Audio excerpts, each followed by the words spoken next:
Database. Database की types के होते हैं, फाइल सर्वर डाटाबेस और client server database. File server database single user application में यूज करते हैं और client server database multi user में यूज करते हैं। MS access file server database का एग्जांपल है, और Microsoft SQL server, Oracle, MySQL, ये क्लाइंट सर्वर डाटाबेस के एग्जांपल हैं। फाइल सर्वर डाटाबेस हम सिंगल यूजर एप्लीकेशन में यूज करते हैं और क्लाइंट सर्वर मल्टी यूजर। तो जो वेब एप्लीकेशन है ये आपकी होती ही मल्टी यूजर। वेब एप्लीकेशन है वो होती ही आपकी क्या है बच्चे, मल्टी यूजर है। तो इसलिए हमें कौन सी टाइप का डाटाबेस यूज करना बच्चे, क्लाइंट सर्वर डेटाबेस। यही बताया था, क्योंकि जितनी भी वेब एप्लीकेशन है वो होती ही मल्टी यूजर है, इसलिए हमें क्लाइंट सर्वर डाटाबेस यूज करना चाहिए। अब हम लोग इसके लिए क्या यूज करेंगे, एक Microsoft SQL server. Microsoft SQL server जो है ये क्या आपका माइक्रोसॉफ्ट का डेटाबेस है,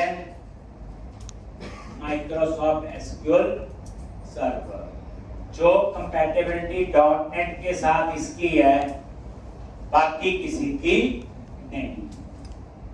ठीक, तो हम लोग भी माइक्रोसॉफ्ट सीक्वल सर्वर यूज करें।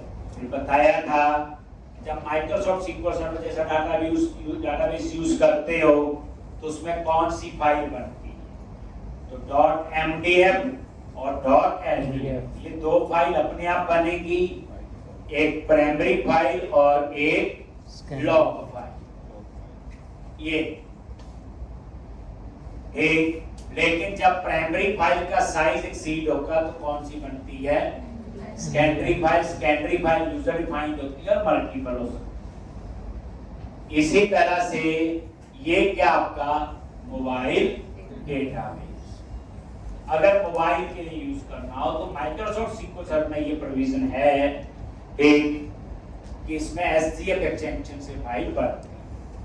उसके बाद बताया था डाटाबेस में हमें एसक्यूएल का नॉलेज होना चाहिए, स्ट्रक्चर क्वेरी लैंग्वेज। प्रोग्रामिंग करनी है तो ट्रांजिएंट एसक्यूएल का नॉलेज होना चाहिए, उसके अंदर store procedure, cursor, indexes, views, trigger, ये सारी चीजें उसके अंदर आती हैं। तो आज हमने क्या करना है, पहले हाउ टू क्रिएट डेटाबेस। तो मैंने बताया था आपकी मशीन पे माइक्रोसॉफ्ट सीक्वल सर्वर का एसक्यूएल एक्सप्रेस एडिशन इंस्टॉल है और ये फ्री होता है, और ये फ्री किसके लिए, सिर्फ स्टूडेंट्स के लिए। तो हम लोग आप लोग पढ़ने में यूज कर सकते हैं, और हम इसे कंपनी में यूज नहीं कर सकते। एक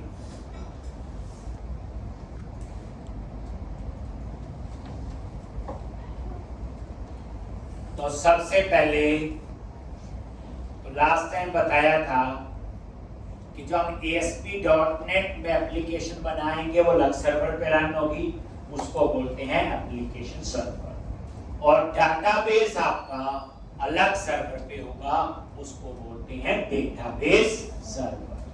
आज हमें डाटाबेस सर्वर पे जाके हमें डाटाबेस बनाना है, तो आज हम वो सीखेंगे। तो जो विजुअल स्टूडियो 2026 इंस्टॉल है, उन्होंने साथ में ही माइक्रोसॉफ्ट सीक्वल सर्वर इंस्टॉल किया। ठीक, चलो तो विजुअल स्टूडियो में गए,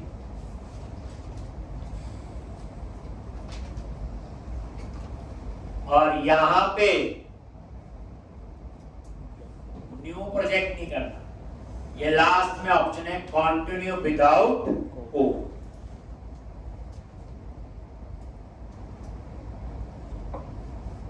ये लास्ट में कंटिन्यू विदाउट कोड, प्रोजेक्ट नहीं बनाना इसको। और उसके बाद click on view menu and click on server explore. ये जो सर्वर एक्सप्लोर होता है ये किसके लिए होता है आपका बच्चे? Database management.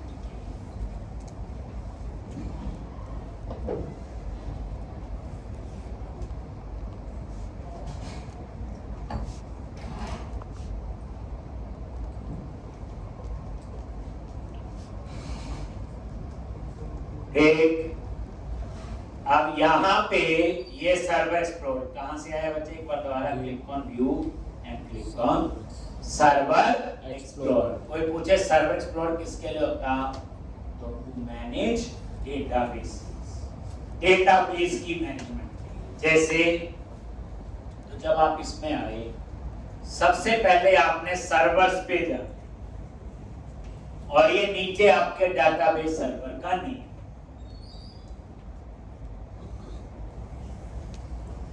डेटाबेस सर्वर का नेम।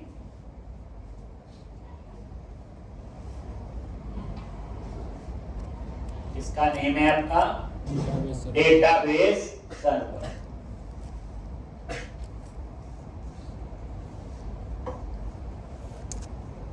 अब ये नेम मेरी लैपटॉप पे टैब है, आपके कुछ और हो, लैब में करोगे तो कुछ और हो सकता है।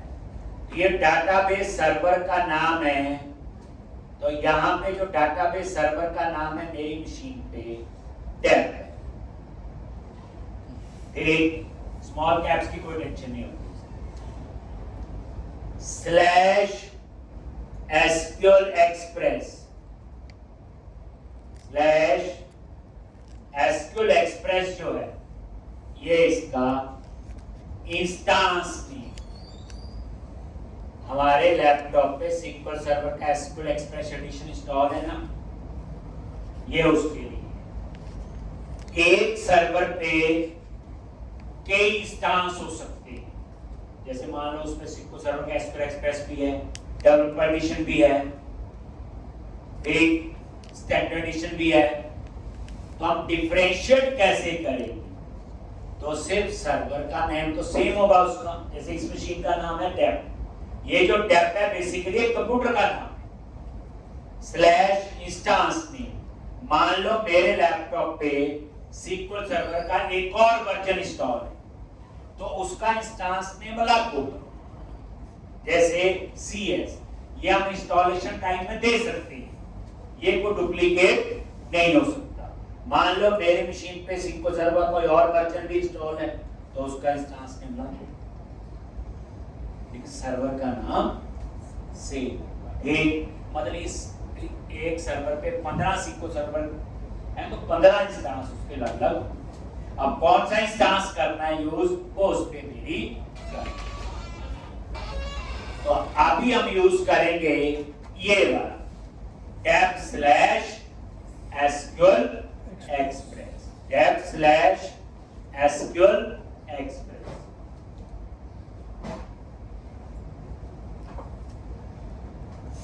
कैसे?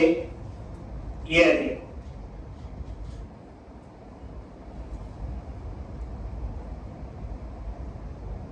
तो ये सर्वर का नाम डेप है, लिखा है स्लैश एसक्यूएल एक्सप्रेस जो है वो क्या इसका इंस्टांस नेम।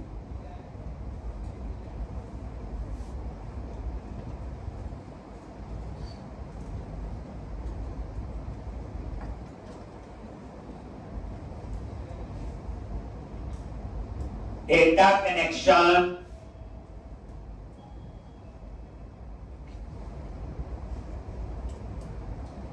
एक ये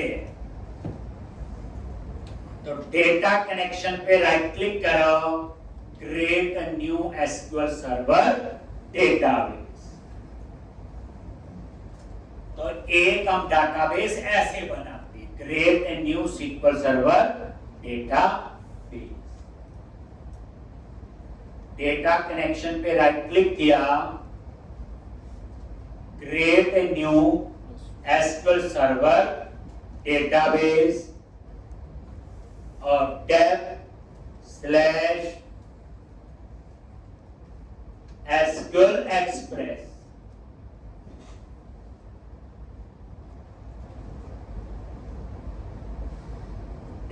स्लैश एसक्यूएल एक्सप्रेस, और एसक्यूएल एक्सप्रेस क्या है? Instance name. वो इंस्टांस नेम जो, ये इंस्टांस नेम जब SQL सर्वर का एसक्यूएल एक्सप्रेस इंस्टॉल हुआ तो वो अपने आप आ, हम चाहें तो चेंज कर सकते हैं इंस्टॉलेशन टाइम पे, बट बाय डिफॉल्ट आपके वहां नहीं है। तो डेप्थ ऑफ सर्वर का नाम है, ये आपका कुछ और होगा, मेरा कुछ और। एक एसक्यूएल एक्सप्रेस, ये सर्वर का नाम। आपके और मेरे इसमें फर्क है, डेप्थ की जगह कुछ और होगा। मेरे यहाँ डेप्थ है तो आपके यहाँ सर्वर का नाम कुछ और हो सकता है। ये सर्वर का नेम स्लैश एसक्यूएल एक्सप्रेस। अब माइक्रोसॉफ्ट SQL सर्वर में 2 टाइप्स की ऑथेंटिकेशन होती है। यूज विंडोज ऑथेंटिकेशन और यूज SQL सर्वर ऑथेंटिकेशन।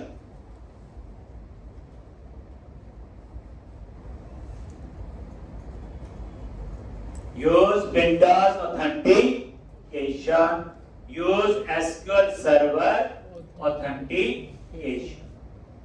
ये जो विंडोज ऑथेंटिकेशन है, ये किसके लिए होती है? आपकी विंडोज के यूजर जो है मेरे डाटाबेस को एक्सेस कर सकते हैं। जैसे जो ऑपरेटिंग सिस्टम का यूजर नेम पासवर्ड होता है, अगर उसने लॉगिन किया तो मेरे डाटाबेस को एक्सेस कर सकता है। दूसरी आती है SQL सर्वर ऑथेंटिकेशन, उसमें सिर्फ SQL सर्वर का यूजर पासवर्ड ही काम करेगा। अगर किसी के पास विंडोज का यूजर है तो वो डाटाबेस को नहीं एक्सेस कर सकता जब तक उसके पास SQL सर्वर का यूजर पासवर्ड नहीं हो। तो अभी यहाँ पे हम पहले विंडोज ऑथेंटिकेशन ही यूज करें एक, और यहाँ पे इंक्रिप्शन में दे दो ऑप्शनल, ये चूज कर दो। और यहाँ पे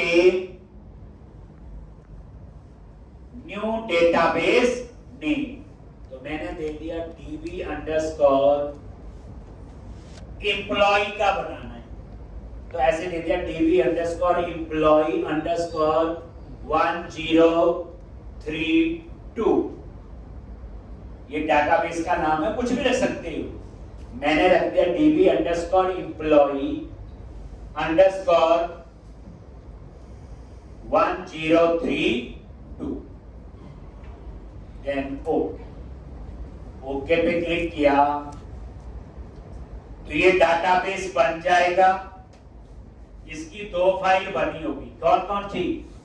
DB underscore employ underscore 1032 dot MDF dot LDF, एक प्राइमरी फाइल और एक लॉग फाइल। ये 2 फाइल आपकी बनी, एक प्राइमरी फाइल और एक लॉग। ठीक है जी।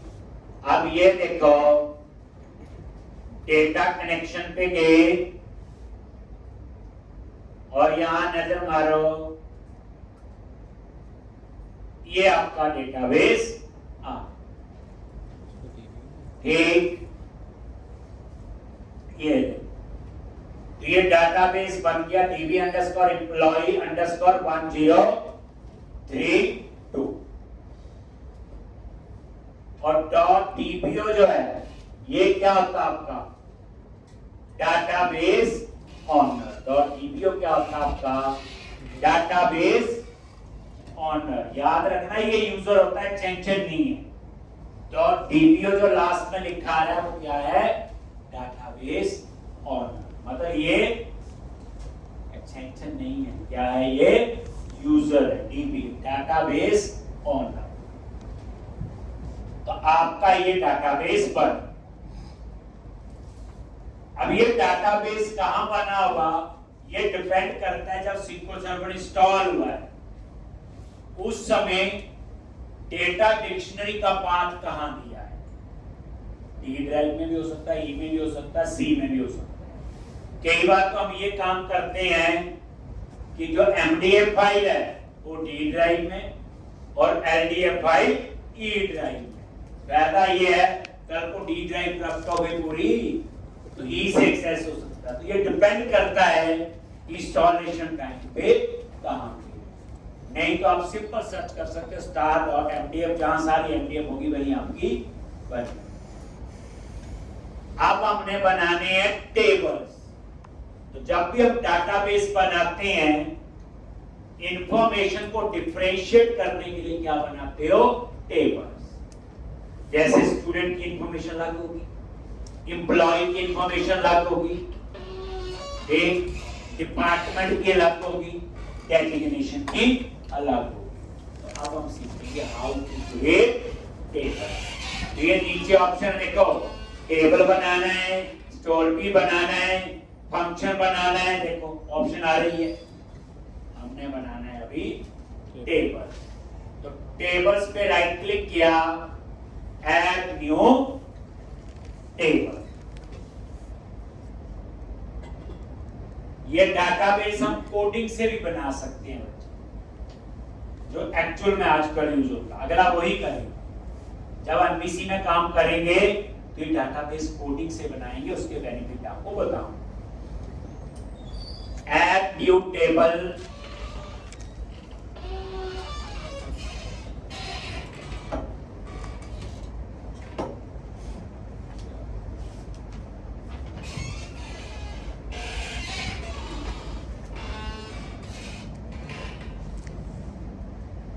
एक ऐड न्यू टेबल। और ये देखो ध्यान से, सबसे पहला कॉलम रखेंगे हम लोग, ये देखो एम्प नंबर। क्या रखेंगे? Amp number. ये कॉलम का नहीं, क्या रखेंगे? Amp number. एम्प नंबर की क्या डाटा टाइप होनी चाहिए?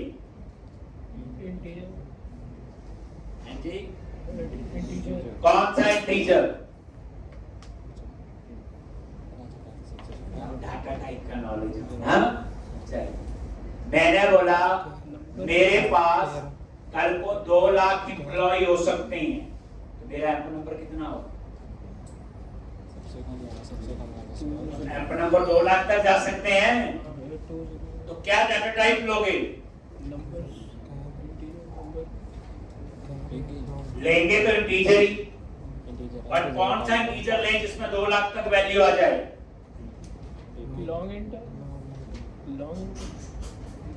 अपना नहीं बनाना, नहीं तो ऑथर भाई अपना नाम लिखना पड़ेगा।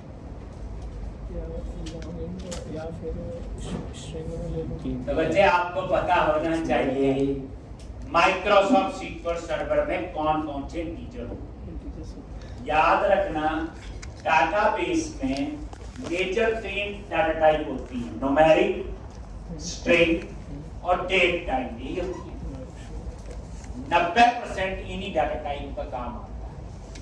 और ये डाटा टाइप नहीं आती हो हमें कोई नहीं रखती।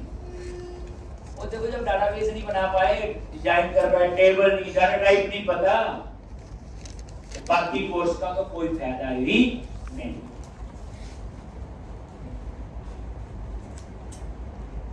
क्योंकि प्रोजेक्ट में सबसे पहले डाटाबेस ही डिजाइन होगा। कोडिंग जो आप पढ़ रहे हो, चाहे एमपीसी में पढ़ो, चाहे रैंक में पढ़ो, चाहे एंगुलर में, चाहे नोड में, वो तो बाद में आती है। यही तो आजकल के डेवलपर का जो फेलियर है सबसे बड़ा। तो हमें माइक्रोसॉफ्ट सीक्वल सर्वर में कौन कौन से इंटीजर होते हैं हमें पहले वो नॉलेज होना चाहिए। तो लिखोगे नंबर 1 टाइनी इन, TINY।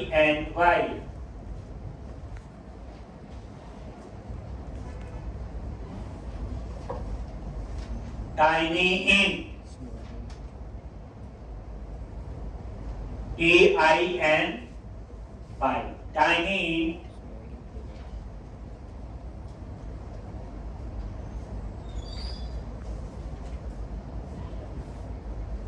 नंबर 1 टाइनी, जिसका साइज होता है 1 बाइट। नंबर 2 स्मॉल इंट, उसका साइज होता है 2 बाइट्स।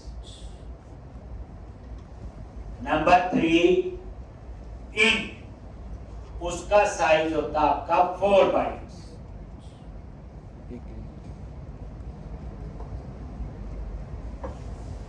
बिग इंट, उसका साइज होता है 8 बाइट्स। बस यही फीचर होते हैं माइक्रोसॉफ्ट सिक्योर सर्वर में। इसके अलावा सोच रहे थे वो आपने बढ़ाए।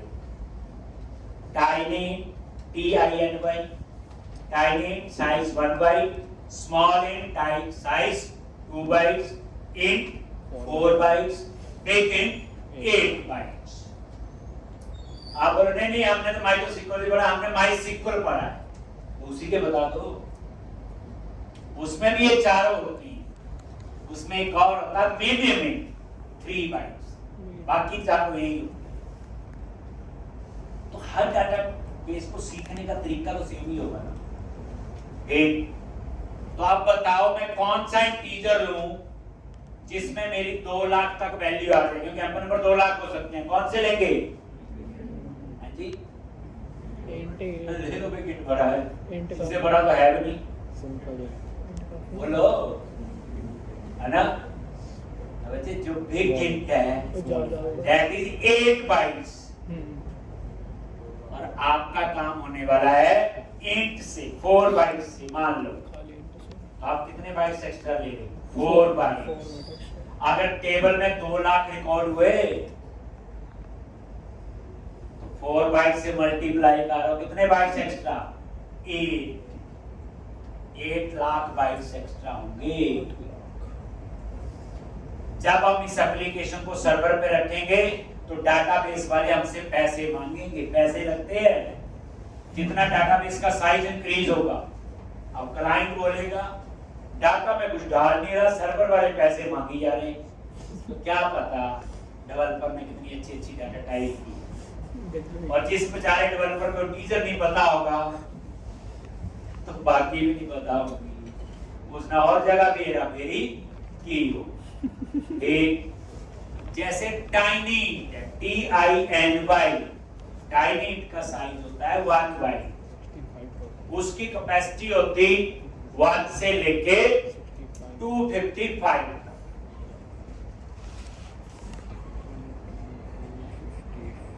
आप बोलोगे इसको कहां लेंगे? जैसे डिपार्टमेंट है, डिपार्टमेंट आईडी टाइनी चल जाएगा। 255 तक की मैक्सी वैल्यू है, पता है डिपार्टमेंट 10 हो सकते हैं, कंपनी में 15 हो सकते हैं, 250 तो नहीं हो सकते। वहां काम किससे होगा? टाइनी 1 बाइट से। अब वहां इंट ले लोगे 4 बाइट्स तो 3 बाइट्स एक्स्ट्रा। एक जैसे सब्जेक्ट आईडी है, सब्जेक्ट कितने हो सकते हैं? 250 ज्यादा तो नहीं होंगे, तो वहां पे सब्जेक्ट आईडी का टाइप टाइनी लो। Department ID, definition ID. अब मान लो कोई कंपनी कहती है मेरे पास 10-15 हजार एम्प्लॉय हो सकती है, तो टाइनी इंट में तो नहीं आएंगे, तो लोग स्मॉल इंट। स्मॉल इंट का साइज क्या होता है? 2 बाइट्स, और 2 बाइट्स की कैपेसिटी मेरे ख्याल से ±65,000 के आसपास होती है, 65,000 के आसपास। तो कंपनी कहती है 15-20 एम्प्लॉय हो सकते हैं, तो वहां पे आप ले लोगे स्मॉल इंट। समझे होंगे? तो मतलब कहने का मतलब डाटा टाइप का प्रॉपर नॉलेज होना जरूरी है। देख, और ये 2 लाख वैल्यू जो आएगी वो किस में आएगी बच्चे? इंट। तो ये इंट ही है बाय डिफॉल्ट सेलेक्ट। समझा गया? नेक्स्ट, अब हम चाहते हैं ये जो एम्प नंबर है ये डुप्लीकेट भी नहीं होना चाहिए और ना ही नल। क्या करेंगे? प्राइमरी की आईडी, प्राइमरी की क्यों बनाएंगे? कोई डाटा रिपीट ना। प्राइमरी की क्या है? प्राइमरी की ना बनाऊं तो क्या प्रॉब्लम? बस ये आंसर। इसमें होता है हमारे अकाउंटिंग का सबकी आईडी से हाँ जी, डुप्लीकेसी कम करने के लिए करता है। डुप्लीकेसी कम करने के लिए। रिड्यूस हो जाती है, जैसे कि प्राइमरी की में जो नंबरिंग वगैरह है वो बिल्कुल सीक्वेंस वाइज चलेगी, जैसे आई की नंबर होता है। रिक्वायरमेंट क्या है? एम्प नंबर में ना डुप्लीकेट वैल्यू आए ना नल। तो इसका मतलब उसके ऊपर मुझे कोई कंस्ट्रेंट लगाना है। डाटाबेस में हम क्या कहते हैं? कंस्ट्रेंट। ऐसा कंस्ट्रेंट लगाओ कि एम्प नंबर ना डुप्लीकेट हो ना नल हो। करेक्ट? क्या बोलते हैं उसको? कंस्ट्रेंट, वैलिडेशन और चेक्स।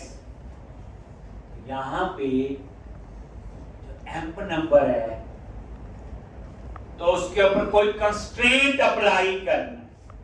अब हमारे पास कई कंस्ट्रेंट है, प्राइमरी की, फॉरेन की, नॉट नल, नल, चेक, कई कंस्ट्रेंट है। तो यहां पे अगर मैं इसके ऊपर यूनिक भी कंस्ट्रेंट है, अगर इसके ऊपर मैं यूनिक लगा दूं, यूनिक का मतलब क्या होगा? डुप्लीकेट नहीं होगा। और नॉट नल लगा दूं, काम तो तब भी हो जाएगा। फिर मुझे बताए प्राइमरी की मतलब कुछ एक्स्ट्रा बेनिफिट होगा तो ही बनाएंगे। आईडी तो पहली बात समझो, डाटाबेस में कंस्ट्रेंट होती है, प्राइमरी की, फॉरेन की, यूनिक, नॉट नल, चेक, ये कंस्ट्रेंट है, वैलिडेशन चेक। हम इस पे लगाएंगे प्राइमरी की कंस्ट्रेंट। प्राइमरी की कंस्ट्रेंट लगाने का क्या बेनिफिट है? एक तो नॉट नल एंड यूनिक, जो हमें चाहिए, ना एम्प नंबर डुप्लीकेट हो ना नल हो। दूसरी बात, एक टेबल पे एक ही प्राइमरी की हो सकती है। एक दूसरी बात, एक टेबल पे एक ही प्राइमरी की हो सकती है। तीसरा,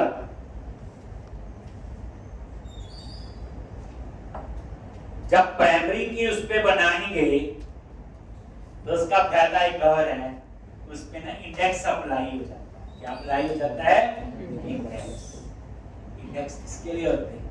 डाटा रिट्रीविंग फास्ट करने के लिए।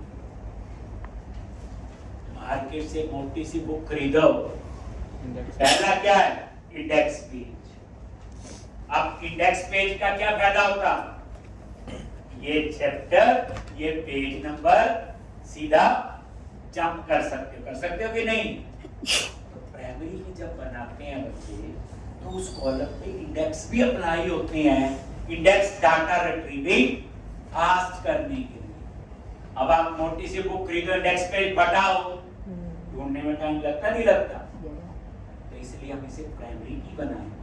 प्राइमरी की जब बनती है तो इंडेक्स अप्लाई होता है। इंडेक्स किसके लिए होते हैं? डाटा रिट्रीविंग फास्ट करने के लिए। नेक्स्ट क्वेश्चन, डाटाबेस में इंडेक्स 2 टाइप्स के होते हैं। नंबर 1 क्लस्टर इंडेक्स सी से, number 2 non cluster index.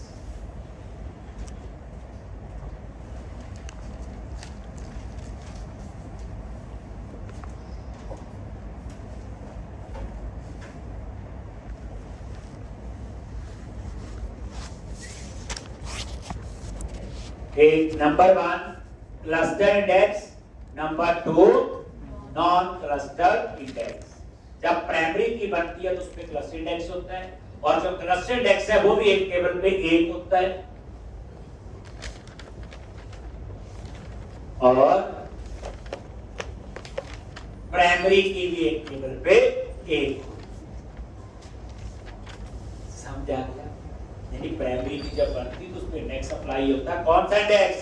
Cluster index. और ये क्लस्टर इंडेक्स भी एक टेबल पे एक होता है, और प्राइमरी की भी एक टेबल पे एक होती है। और नॉन क्लस्टर इंडेक्स आपके एक टेबल पे मल्टीपल हो सकते हैं। क्या हो सकते हैं? मल्टीपल हो सकते हैं। याद आया तुम्हारे? ये भी बताओ, क्लस्टर नॉन क्लस्टर इंडेक्स कैसे काम करता है, ये आपने पढ़ना। हिंट दे देता हूं, एक में फिजिकल इंडेक्स बनता है, एक में लॉजिकल इंडेक्स बनता है। क्या बनता है? फिजिकली और लॉजिकली। वैसे बताओ जो फिजिकल इंडेक्स फास्ट होगा या लॉजिकल? फिजिकल क्यों? क्योंकि वो मेमोरी में ऑलरेडी स्टोर है, उसके लिए ऑपरेशन नहीं यूज होंगे, वो डायरेक्ट मेमोरी एक्सेस कर क्योंकि जो फिजिकल इंडेक्स है वो डाटाबेस के अंदर बन के स्टोर हो जाता है, तो एक बार बन गया फिर तो यूज ही होगा। लॉजिकली तो मेमोरी में बनता है, तो उसमें ज्यादा टाइम लगता है। बट फिर भी ट्रस्ट और नॉन ट्रस्ट इंडेक्स में क्या फर्क होता है ये मुझे पढ़ के आना है, मुझे आपने बता। ठीक, तो अब आपको पता चल गया क्यों बनाएंगे प्राइमरी की। सिर्फ नॉट नल एंड यूनिक नहीं है, तो मैं नॉट नल और यूनिक कंस्ट्रेंट ना लगा दूं, मुझे तो इंडेक्स भी चाहिए, परफॉर्मेंस बेटर भी चाहिए, तो इंडेक्स से होगी, रिट्रीविंग फास्ट होगी उससे। ठीक, तो हम इसे प्राइमरी की बनाएंगे। कैसे बनती है बच्चे? की बनी हुई है, वैसे बनी हुई है, इसको यहीं पे राइट क्लिक करो, हटा, हट गई, रिमूव हो गई, दोबारा से राइट क्लिक करो, सेट एज प्राइमरी, ये टॉगल होता है। ठीक, मतलब एक बार लग गई, एक बार हट गई, ये देखो दोबारा से लगानी है तो लगा सकते। ठीक, चलिए आगे। ये नीचे बना हो, ये मैं समझाऊंगा, ये इसकी सीक्वल लिखी जा रही है। Employ name,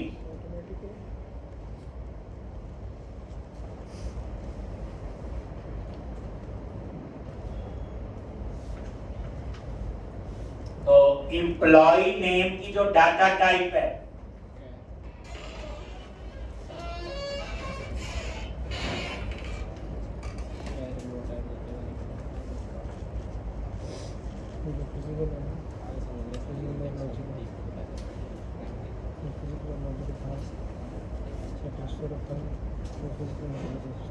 amp number.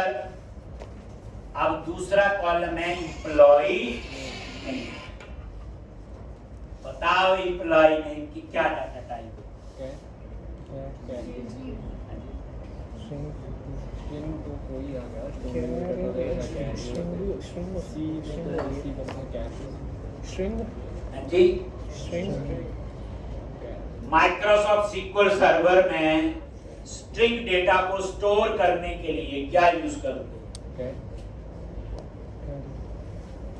आपने वैसे कौन सा डाटाबेस पढ़ा होगा? वैसे पढ़ा सवेर क्या देखो ये ना बीसीए की है, एमसीए की है, बीटेक कंप्यूटर साइंस, मैंने तो वैसे तगड़ा आइडिया हो ना।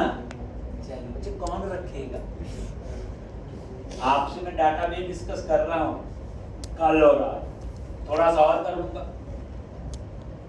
अगर यही नहीं आता तो आगे काम कैसे करेंगे? बेसिक डाटा टाइप है, 3 डाटा टाइप जो यूज होती है, न्यूमेरिक, स्ट्रिंग और ड्यूलिंग। तो याद रखना, हम उसके लिए डाटा टाइप डाटाबेस के अंदर मंडे से ना क्लास शुरू हुए, बताया था ना मैंने, 9:15 पे क्लास होगी 45 मिनट की। उसमें 15 दिन डाटाबेस ही सिखाया जाएगा, 1 महीना सी और सी++। ये 2 महीने मैच चलेगा, और इसकी कोई फीस नहीं।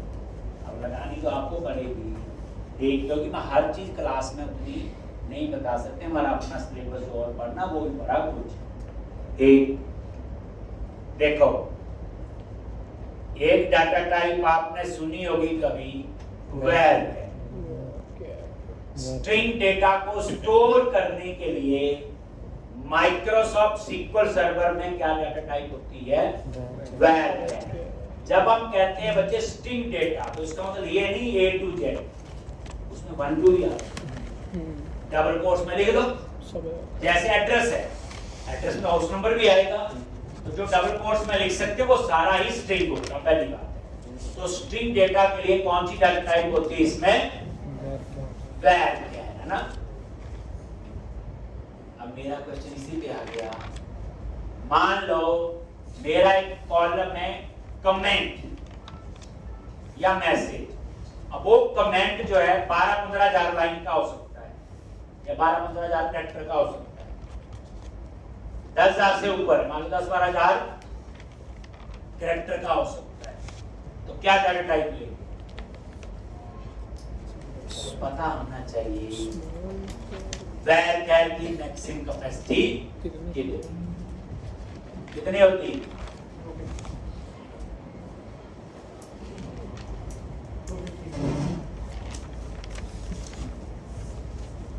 और वो झूठ सच बोल दिया करो,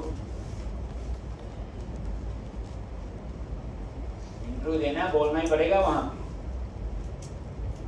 तो याद रखना जो var है उसकी मैक्सिमम कैपेसिटी होती है 8000। करेक्ट।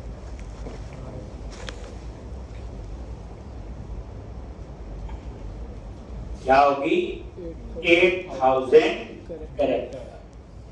बट मुझे तो 10,000 कैरेक्टर स्टोर करने हैं तो इसमें नहीं आएंगे। उसके लिए डाटा टाइप होगी var max।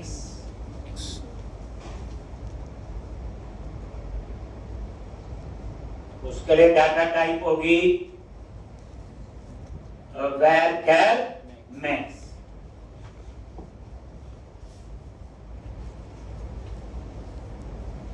एक मतलब ये है अगर 8000 से ज्यादा कैरेक्टर स्टोर करने हैं देन var max। और var max की कैपेसिटी होती है अप टू 2 GB। तो मुझे भाई 15-20 कैरेक्टर स्टोर करने हैं तो आप क्या लोगे? var max। अगर 8000 है उससे कम है तो var 8। अब एक और होती nvar। 4000 var और nvar में क्या फर्क? इसमें 4000 कैरेक्टर आएंगे। ये माइक्रोसॉफ्ट सीक्वल सर्वर की डाटा टाइप है। स्ट्रिंग डेटा को स्टोर करने के लिए यूज होती है, चाहे var है चाहे nvar है, पर कुछ तो डिफरेंस होगा। तो var और nvar में क्या डिफरेंस है?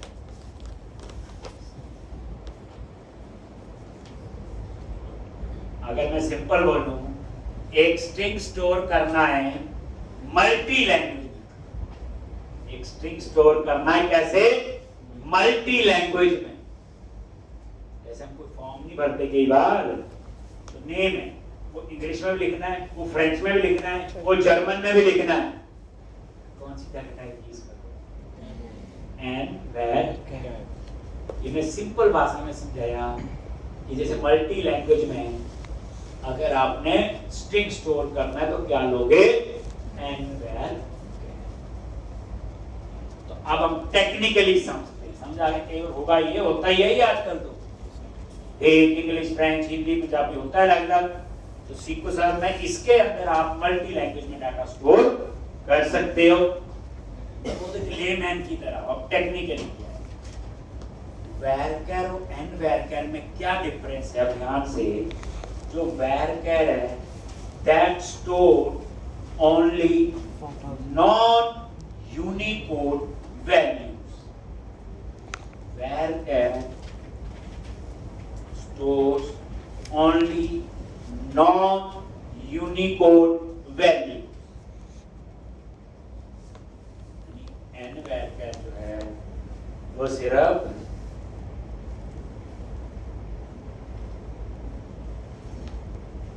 nvar जो है वो हम लोग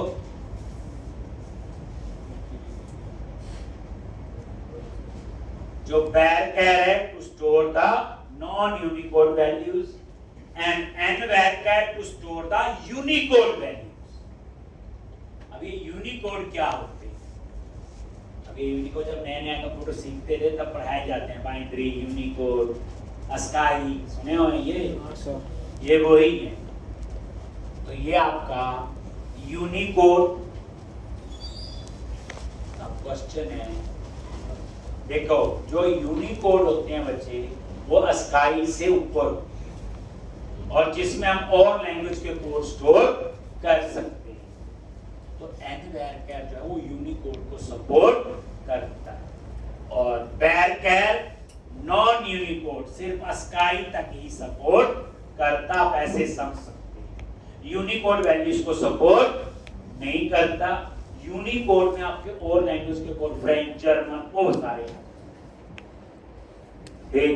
टेक्निकली आप बोलोगे कि एनवायरचर जो है स्ट्रिंग स्टोर करता है, बट उसमें हम लोग यूनिकोड वैल्यूज भी स्टोर कर सकते हैं। वैरचर में हम नॉन यूनिकोड सिर्फ अस्काई तक ही स्टोर कर सकते हैं। अब यूनिकोड में ना आपके और लैंग्वेज के कोड आ जाते हैं, वो फ्रेंच हो, इंग्लिश हो, जर्मन हो, जो और बट एनवायरचर की कैपेसिटी थोड़ी कम होती है, 4000। और अगर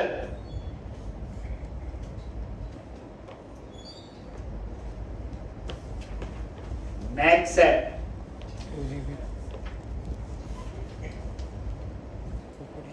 2 GB।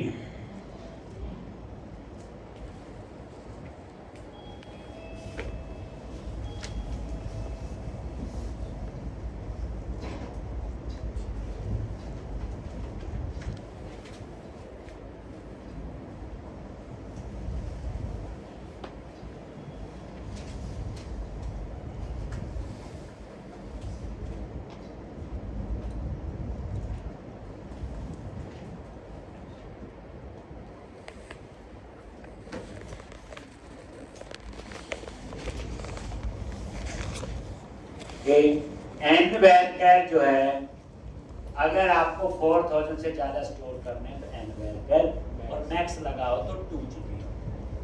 ठीक है जी। अब एक और कैर, तो बताओ कैर और वैरचर में क्या फर्क? देखो 2-3 तो डाटा टाइप यूज होती है, वो ही नहीं आती है तो क्या ना प्रोजेक्ट बना सकते, कुछ नहीं कर सकते। बताओ वैरचर और कैर में क्या फर्क है? सर जो कैर है वो फिक्स लेंथ और सेम मेमोरी लेता है, और जो वैरचर है वो 1-2 बाइट एक्स्ट्रा लेता है वो। और बोलो, वैरचर और कैर में क्या डिफरेंस है? तो याद रखना बच्चे, पहली बात, जो कैर में स्टोर हो सकता है वो वैरचर में हो सकता है, जो वैरचर में हो सकता है वो दोनों में स्ट्रिंग डेटा ही स्टोर होगा। इसलिए ऐसा कोई डिफरेंस ना बनाना कि इसमें ये स्टोर नहीं होगा या इसमें ये स्टोर होगा। डिफरेंस क्या है? जो कैर है that is fix length. Fix length का मीनिंग ये है कि जैसे 50 लिखा है, अगर इसके अंदर 10 कैरेक्टर भी स्टोर करो, मेमोरी 50 की ही ले, 50 कैरेक्टर। और जो वैरचर है 50 लिख दिया, 15 कैरेक्टर स्टोर करोगे तो वो उसके हिसाब से मेमोरी लेगा। मतलब वैरचर होता वेरिएबल है, जितना डाटा डालोगे उसके हिसाब से वो। कैर जो होता है वो आपका क्या होता है बच्चे? Fix length. और वैरचर जो होता है वो आपका वेरिएबल लेंथ।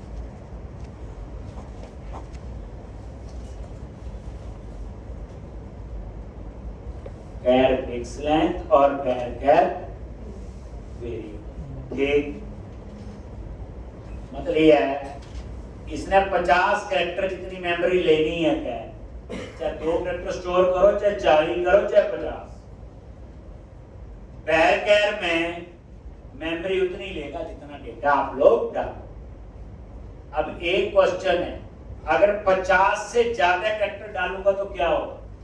ओवरफ्लो, जी, वो डेटा ओवरफ्लो।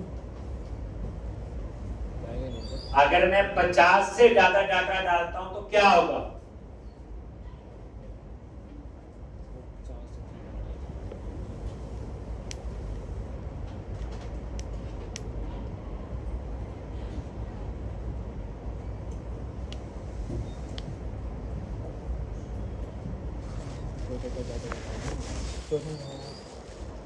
डाटा से स्टोर ही नहीं होगा, स्टोर ही नहीं होगा। 50 से ज्यादा डालोगे तो 50 के आगे के कैरेक्टर को ट्रंकेट कर देंगे। ठीक, जैसे मान लो मैंने साइज 5 कर दिया, ठीक, तो ये क्या करेगा, आपने लिखा अमित कुमार, तो पहले 5 कैरेक्टर उठा लेगा, बाकी ट्रंकेट कर देगा। तो इसलिए इसमें ओवरफ्लो नहीं आता। ओवरफ्लो आएगा इंटीजर में, जैसे टाइम इन कैपेसिटी है 255, अगर 260 डाल दिया तो वहां ओवरफ्लो का एरर आएगा, इसमें एरर नहीं आता, इसमें ट्रंकेट होता है, याद रखना, स्ट्रिंग है। एक अगर मैं आपसे पूछूं, एक स्ट्रिंग है वो 5 कैरेक्टर का ही होगा, ना कभी 5 से ज्यादा होगा ना कभी 5 से कम। कैर 5 लोगे या बैर कैर 5? पता होता कई बार कि ये आईडी 5 कैरेक्टर का, ना 5 से कम होगा कभी ना 5 से ज्यादा। कैर 5 लेंगे या बैर कैर 5?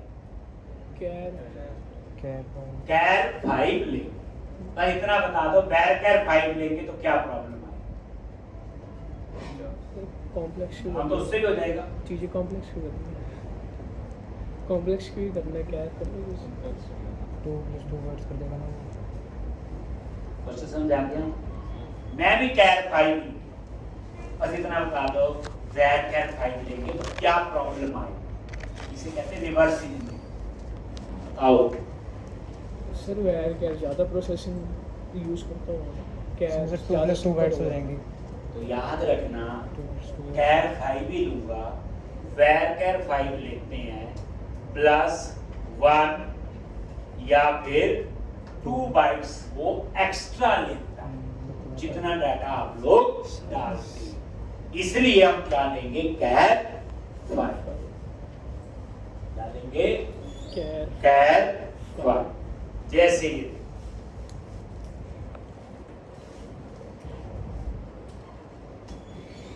ये आपने लिख लिया कैर 5,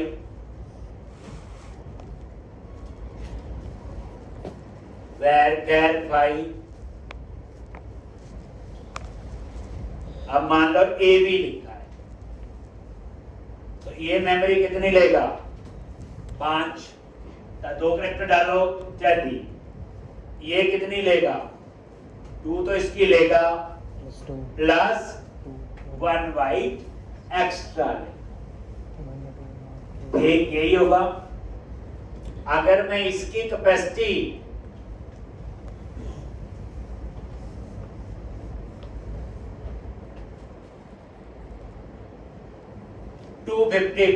याद रखना, अगर बैर कैर के अंदर 255 तक का साइज है तो 1 बाइट एक्स्ट्रा लेता है।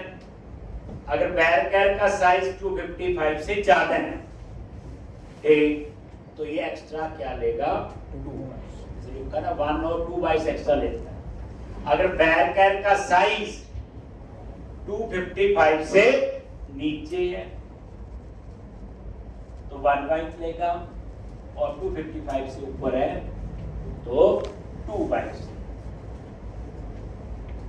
एक मतलब ये है, अगर ग्रेटर देन 255 है देन ये लेगा 2 बाइट्स, और अगर ये लेस देन मतलब 1 से लेके 255 तक है तो लेगा 1। एक याद ओके जी। चलो अब आप यहां पे आके नेम, इसकी डाटा टाइप हम वैर कैर ले, जो अभी पढ़ रहे थे, ये है जी वैर कैर 50 ले लिया साइज। क्या ले लिया? वैर कैर 50। ये हम कम ज्यादा कर सकते हैं, यहीं पे क्लिक करो, 100 कर लो, 75 कर लो, वो आपकी मर्जी। तो नेम का हमने ले लिया वैर कैर 50। उसके बाद है एड्रेस। एड्रेस का भी मैंने क्या लिया, आप एन वैर कैर ले लोगे तो भी चल जाए, वैर कैर 50, लेकिन मेरा एड्रेस थोड़ा बड़ा हो सकता है तो मैंने क्या किया, वैर कैर 100। ठीक,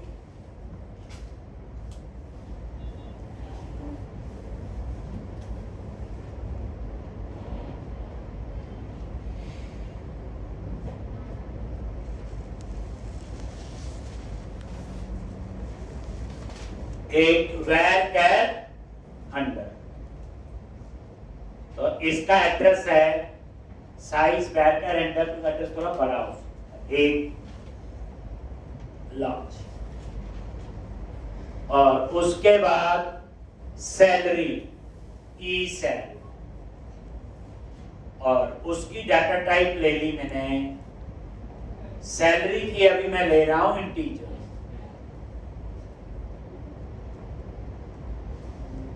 ई सैलरी। अब क्वेश्चन है, अगर सैलरी पॉइंट्स में होगी तो क्या डाटा टाइप लोगे? हाँ जी, क्या लेंगे बोलो? मनी लेंगे, न्यूमेरिक लेंगे, फ्लोट बोल रहे फ्लोट लेंगे, डेसिमल लेंगे, बताओ कौन सी लेंगे? फ्लोट में डेसिमल है। डेसिमल बोला, फ्लोट लेंगे, फिर डेसिमल भी है, मनी भी है, न्यूमेरिक भी है, इतना ही पढ़ना पड़ेगा जितना हमने बयान किया और उसमें पढ़ा। अभी नहीं आता, मैंने इंट ली, देखो उसमें भी आपके फिक्स लेंथ होते हैं, वेरिएबल लेंथ होते हैं कि डेसिमल के बाद कितने डिजिट की एक्यूरेसी चाहिए, 2 की चाहिए, और कुछ साइंटिफिक नोटेशन है उसमें 14 डिजिट की एक्यूरेसी चाहिए, 12 की चाहिए, तो उसमें फिक्स लेंथ होता है और वेरिएबल लेंथ।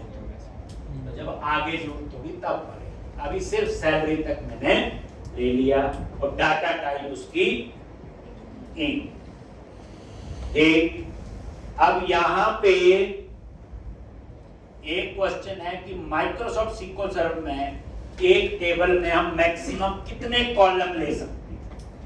मैंने 4 लेने हैं, एम्प नंबर, नेम, एड्रेस और सैलरी। कितने ले सकते हैं? हाँ बोलो यार, जितने चाहिए उतने लेंगे, निकलेगा कुछ तो होगा ना। माइक्रोसॉफ्ट सीक्वल सर्वर के अंदर मैक्सिमम नंबर ऑफ कॉलम्स कितने हो सकते हैं? याद रखना 1024। Maximum number of column in Microsoft SQL server in A table कितने? 1024। अब ये सीधा आंसर नहीं है, ये तो गूगल में मिल जाएगा। अब मैं बता रहा हूं, इसमें एक स्पार्स कॉलम होते हैं, SPARSE, स्पार्स कॉलम,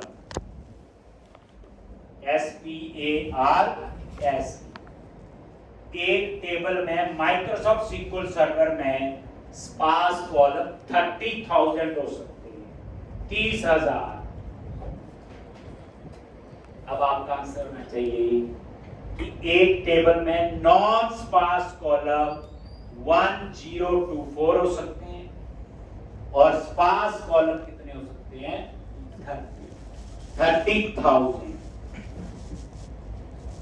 अब आ रहा है मुझे मालूम, ये स्पार्स कॉलम भी समझा।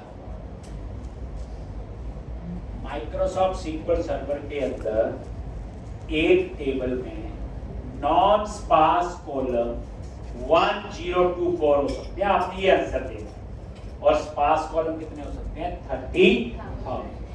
स्पार्स कॉलम हम वहां यूज करते हैं जिन कॉलम्स में जब नल आ रहा हो मैक्सिमम, उसका 40% साइज रिड्यूस करता है। स्पार्स कॉलम वहां यूज करने जिन कॉलम में मैक्सिमम नल आ रहा हो, और फायदा क्या? उस कॉलम का साइज 40% रिड्यूस होगा। जैसे आप एक फॉर्म फिल करते हैं, उसमें ऑप्शनल कॉलम होते हैं 10-12, वो कभी भरेंगे कभी नहीं, तो नल ही आएगा। तो उन कॉलम का साइज 40% रिड्यूस होगा अगर उनको आपने क्या मार्क किया होगा? Sparse column. रहता ना, जैसे मान लो टेबल है, 100 कॉलम है, 50 कॉलम है, कभी भरेंगे कभी नहीं, उनको स्पार्स कॉलम बना दो, 40% साइज रिड्यूस होगा।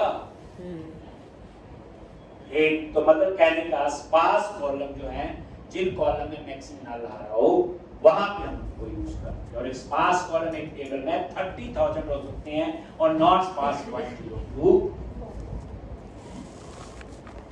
ठीक है जी। अब ये देखो टेबल, ये नीचे एसक्यूएल लिखी है, क्रिएट टेबल और टेबल भी। तो जी क्रिएट टेबल, मैंने टेबल का नाम दे दिया TBN। ये इसकी सीक्वल बन गई जो ऊपर लिखा है। और यहाँ पे ये देखो ब्रैकेट में क्या आ गया, emp number not null, name null हो सकता है, नहीं है तो यहाँ पे लॉ नल हटा दो, ये चेक बॉक्स ठीक है। एक एड्रेस, सैलरी, ठीक, ये अलाउ नल किया हो, हटाना है तो हटा सकते हैं। और ये देखो लास्ट में कंस्ट्रेंट है प्राइमरी की, किसके ऊपर, एम्प्लॉय नंबर, एम्प्लॉय नंबर। एक इस पे एम्प्लॉय नंबर और ये प्राइमरी, बस। अब ये टेबल तैयार है। आप यहाँ अपडेट पे क्लिक करो, ये लेफ्ट पे बना हुआ है। जैसे अपडेट पे क्लिक करोगे लॉन्च, और ये अपडेट डेटा बेस, और अब आपका ये टेबल बन चुका है डाटाबेस के अंदर। कहाँ क्लिक किया, दोबारा देख लो, अपडेट, अपडेट। और देखना है, ये देखो लेफ्ट हैंड साइड में सर्वर एक्सप्लोरर में ये टेबल आपका, ठीक है जी। तो कल और आज में यही करवाना था। थोड़ा डाटाबेस क्या है, प्राइमरी की दो डाटा टाइप बताई, इंटीजर और स्ट्रिंग। एक मंडे को हम वापस एमबीसी में जाएंगे, वहां इस डाटाबेस को यूज करेंगे। फायदा तो तब है, तभी तो असली कहानी पता चलेगी। तो आपको डाटाबेस भी आना चाहिए। सैटरडे बच्चे प्रैक्टिस के लिए ओपन होता है 9 से 4, आप आ सकते हो। कुछ प्रैक्टिस करनी हो, कोई इंस्टॉलेशन हो, किसी की कवर अप हो, तो वो आप आ सकते हो। मंडे हम इसी में ही आगे